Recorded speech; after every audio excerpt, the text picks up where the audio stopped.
আসসালামু আলাইকুম গাইস, আমি হাসান আর আপনারা দেখছেন ইতিহাস অফিসিয়াল। আজ আমরা এসেছি রংপুর জেলার পীরগঞ্জ উপজেলার আমতলী গ্রামের একটি সুন্দর মসজিদ ও পাশের পুরনো মাজারে। এই জায়গার শান্ত পরিবেশ ও সৌন্দর্য সত্যিই মন ছুঁয়ে যায়। চলুন পুরো জায়গাটি ঘুরে দেখি এবং এই জায়গাটি সম্পর্কে সমস্ত রকম রহস্য উন্মোচন করার চেষ্টা করি। আপনারা দেখতে পাচ্ছেন চারপাশে সবুজ গাছপালা আর নিরিবিলি পরিবেশে দাঁড়িয়ে আছে এই সুন্দর মসজিদ। গ্রামের মানুষের জন্য এটি শুধু নামাজের স্থান নয়, বরং একটি শান্তির জায়গাও। দূর দূরান্ত থেকে মানুষ এখানে ইবাদত করতে আসেন। আমরা এখন অবস্থান করছি একদম মসজিদের সামনে।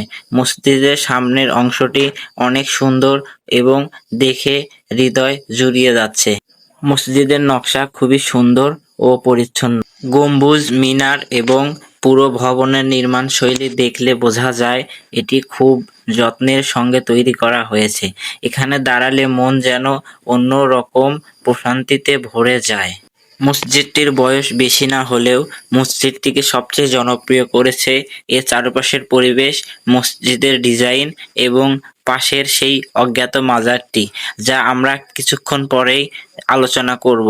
এখন আপনারা দেখতে পাচ্ছেন মসজিদের এই কর্নারের দৃশ্যটি কত সুন্দর। এই মসজিদ সম্পর্কে একটি গল্প প্রচলিত আছে যে এইখানে নাকি একা একাই মসজিদ তৈরি হইতে ধরছিল, কিন্তু অর্ধেক কাজ হওয়ার পরে নাকি পুরোটার কমপ্লিট হয়নি, যার ফলে এইখানে আবার নতুনভাবে মসজিদ তৈরি করা হয়।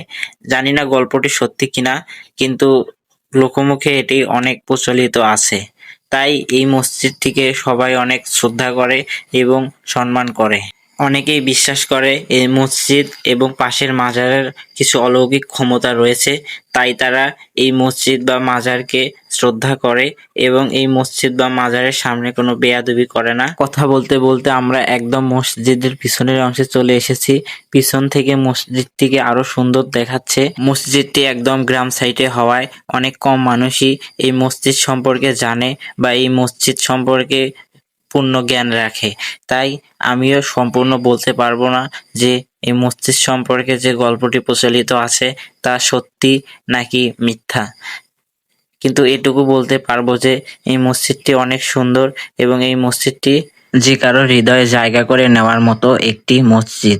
আর এই মসজিদটি দেখে মনে হচ্ছে এটি অনেক যত্ন এবং ধৈর্যের ফল।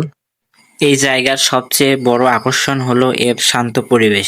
শহরের কোলাহল থেকে দূরে এমন একটি জায়গায় কিছুক্ষণ সময় কাটালে মন অনেকটা প্রশান্ত হয়ে যায়। বাংলাদেশের বিভিন্ন এলাকায় এমন সুন্দর ও ঐতিহাসিক স্থান রয়েছে যেগুলো আমাদের কাছে খুব বেশি পরিচিত নয়। কথা বলতে বলতে এবার আমরা চলে এসেছি মসজিদের পাশের পুরনো মাজারে। স্থানীয় মানুষ এই স্থানটিকে সম্মানের সঙ্গে দেখেন, তবে এই মাজার সম্পর্কে নির্ভরযোগ্য ঐতিহাসিক তথ্য আমাদের কাছে নেই, তাই আমরা কোনো অপ্রমাণিত তথ্য বলছি না। যদি আপনাদের কারো কাছে এই বিষয়ে নির্ভরযোগ্য তথ্য থাকে তাহলে অবশ্যই কমেন্টে জানাবেন।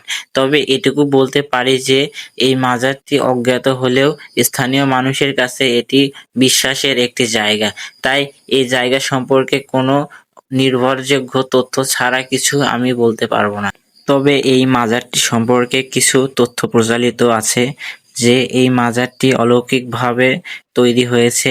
কেউ জানে না কোন অলি শুয়ে আছেন এই মাজারে, কিন্তু সকলেই তাকে শ্রদ্ধা করে, তাকে সম্মান করে। আসলে আমাদের সকলেরই মাজারকে সম্মান করা উচিত। মাজার কোনো সিজদার স্থান নয়, কিন্তু যে অলি শুয়ে আছেন তিনি হয়তোবা আল্লাহর একজন প্রিয় বান্দা হতে পারেন। তাই তাকে সম্মান করা আমাদের কর্তব্য, কিন্তু তাকে সিজদা করা কোনোভাবেই জায়েজ নেই।